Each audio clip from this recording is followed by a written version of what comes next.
Thank you very much, gentlemen. The question of what will happen next, I'm pretty sure we all know. Welcome back to the Analyst Desk. Earlier today, we did talk about Bengi and Pomelo. Just before we went into that match, we were highlighting the two junglers. I do want to point out that Pomelo has given up first blood to Bengi in both games of the series, both times playing Pantheon, and both times Bengi getting his hands on that Kha'Zix. It's something that SKT have first picked on the first rotation on both sides of red, so we'll have to see what they do in this next game. The composition SKT ran now, vastly different from game one, I would say. Heavily focusing around finding picks, running people down. Monty, what was your thoughts on the champions and seeing Zilean as well? Well, the Zilean pick was very good in this situation, and if we take a look at SK Telecom T1 K's composition, it's actually very similar at its core to the composition they used in the one game they won against Samsung Ozone in the quarterfinals of Champion Spring. Of course, Ozone went on to win that best-of-5 3-1, but it was the TF and the Twitch combination that really made the big difference because you are able to make plays and picks so easily you don't know where it is. The Zilean comes in, especially with the speed boost that he gives, and it's nearly impossible to run away from. You've got the Twitch, a ghosting TF, and potentially a speed-boosted invisible Twitch, coming in. There's no way you can prevent yourself from dying effectively. And so as long as SK Telecom has a strong early laning phase, there's really no recourse for OMG because they're going to get chased around the map.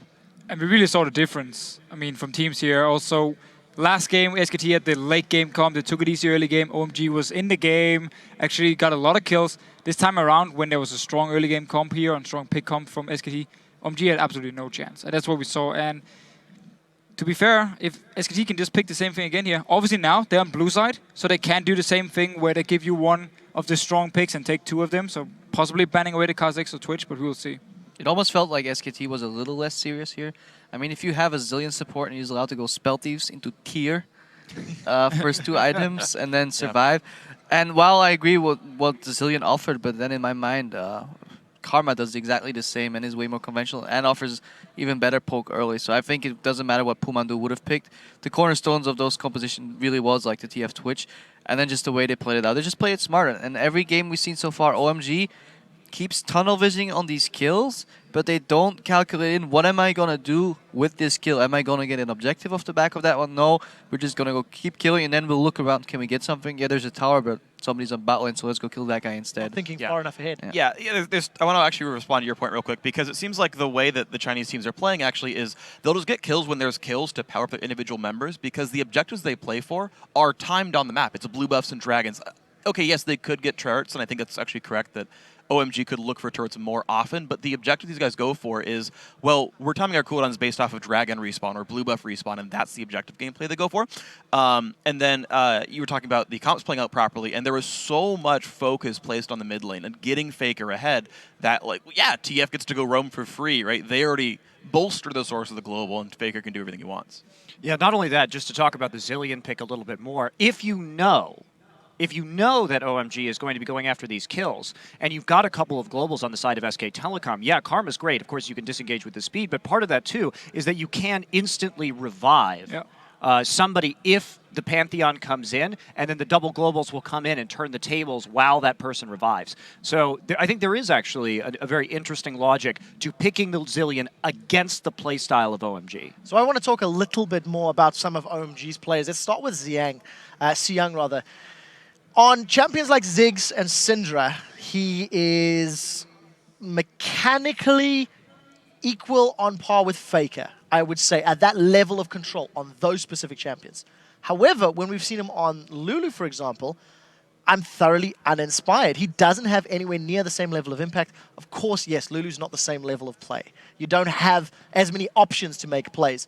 But regardless, I never felt like his Lulu was super positive or super reinforcing for his team. Deficio, what's your take on Xiang and the different champions he plays? Well, so it seems a bit, I wouldn't say he's holding the team down in the case he can only play certain champions, but the whole playstyle of OMG is built around him winning his mid lane.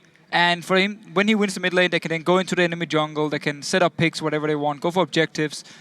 However, as you just said, whenever he's not playing Ziggs or Syndra, he's falling behind in CS, he's maybe even dying in lane. Link beat him as well with Nidalee on CS in the game, Cloud9 versus OMG. Like, you're never supposed to do that. And it just seems like he needs to expand his champion pool, and in general, he needs to have more options to play. I mean, you look at Faker, he can play assassins, he can play, late game champions, he can play everything. Xiang, he can pretty much only play these 2 champions, and if they're banned away, or at least one of them is banned away, and the Ziggs is not really an option for him, he's not doing anything. Yeah, I completely agree with you, and actually I'm glad you talked about Ziggs at the very end there, because I think Ziggs is actually super key for them, because it actually, I don't want to say like hard counters, but it's very, very well against the SKT play style, where SKT predictably shows up to a big minion wave on a turret. And we actually saw in SKT's game against OMG, it was Ziggs to my knowledge, right? They would stop a push, the team would group up because SKT would stay for the second wave, and then just get engaged on.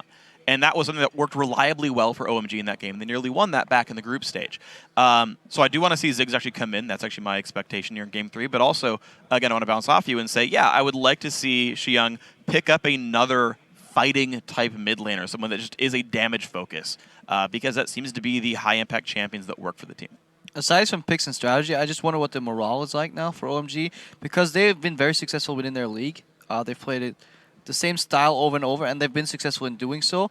Play the same champions over and over, and once you play like your favorite champions and your favorite style, and you're just absolutely demolished by an opposing team, and you then have to go win 3 games in a row, it's going to be very rough to stay mentally stable in that one. Yeah, I'm really glad you put that, because that is the closing thoughts of this. SKT in Game 1 gave OMG a lot of their favorite picks and beat them. Now they picked the comp with a little bit of fun with the Zillion and still beat OMG. SKT had all the tools they needed to win, and we'll see if they can keep channeling that. We do need to progress with the show, so what that means is now time to take the pulse of the Twitter sphere. So to remind you guys, earlier in the broadcast, we asked you, what has been your favorite moment from the All-Star Paris 2014? We've got a ton of great responses, so it is with the utmost effort that we were able to whittle it down. We've got a few videos in the background as well. So up first, this comes to us from @DPaulus20. He says, the Mad Lift Dream Lane. Everything about it, right down to the awkward bromance back hug. Deficio, what was your take on the double life combo? I mean, it's young love. It is beautiful to watch. Double lift, a bit fangirlish, very, very touchy on to Mad Life here, but playing together, it was like, yeah, for the first 5 minutes, we would lane together, the Mad Life would be like, I'm actually not even going to stay here, and start roaming around and making plays, and Double Lift was just stuck in the bottom lane. However, it was cute to see. Yeah, it's forbidden love, unfortunately. Rush Hour, unhappy with that one. Next one from @EVIJ Gamer. My favorite moment is when we saw original Fnatic picks and SKT T1 K using the team comp and all of their own skins. I'm going to answer this one because I loved that. I thought it was great seeing a team using the composition that helped them win the Season 3 World Champions and Signature Champions, no less. Also interesting how that composition has completely, well, not completely, but partially fallen off, to indicate like how the meta game is shifting right now. Some of these picks are just no longer as viable. Well, they still won with it, so because SKT. All right. Next one, @iPete93. Favorite moment was watching Messiah and Toys duke it out for one final time. Crepper, you've actually played against some of these guys. Yeah, when we were in the CLGU prime of our years, we were not in CLG prime. We played against WE with Messiah. We actually spent a week living in the Taipei Assassin's house over in Taiwan. We lived there like with all the members, including Toys. So that was a really fun experience to see both these like familiar faces back. And I really like that their respective teams, Fire and Ice, allowed them to go mid lane one more time for themselves and for the fans. It was a nice gesture, and I think everybody really enjoyed that match. I completely agree. Next one comes to us from @JKARGIC. The amazing crowd cheering for almost every great play, regardless of team. Every tournament needs guys like these because what is your profession? I love the screams, guys. Yeah, I gotta say, I'm completely in love with this crowd. I wish I could get out there and interact with all you guys because it's super wonderful. So, unfortunately, all I can say is je vous aime, but keep being wonderful, guys. I agree, I guess.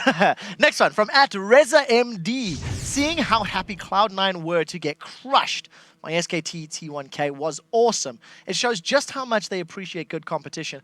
And Monty, not only did Cloud9 appreciate it, Link himself was on there. I'm sure he's got some valuable experience as well. Of course. I mean, if you're Cloud9 going into this competition, first off, I think they performed very admirably given the circumstances that they faced here, and they performed better than, honestly, I expected them to do. And that was, I think, really good sign for the NA scene.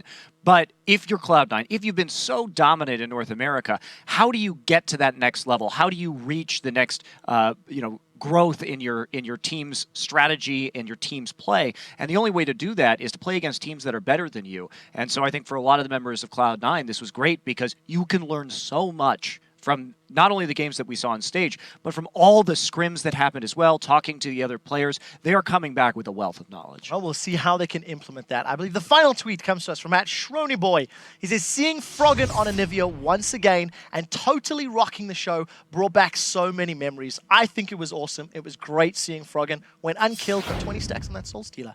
Anyways, guys, thank you so much for those responses. It is not too late to join the conversation. So send your thoughts to us @LOL Esports and use the hashtag All-Star. Coming up, we do have Game 3 of our All-Star Finals between SKT, T1 K, and OMG, possibly the last game. But first, all week we've been asking you how you're watching All-Star Paris. And one of our first photos today comes from the champs at the University at Minnesota. Duluth, I think that's how to say it. Our next one is from a viewing party at Indiana Tech. Their motto, I believe, is live, learn, and gank. It's an awesome motto, guys. You can share how you're watching all of the action out of Paris by tweeting your pictures to us @LOL Esports. Use that hashtag All-Star. Stay right with us, guys. We'll be right back.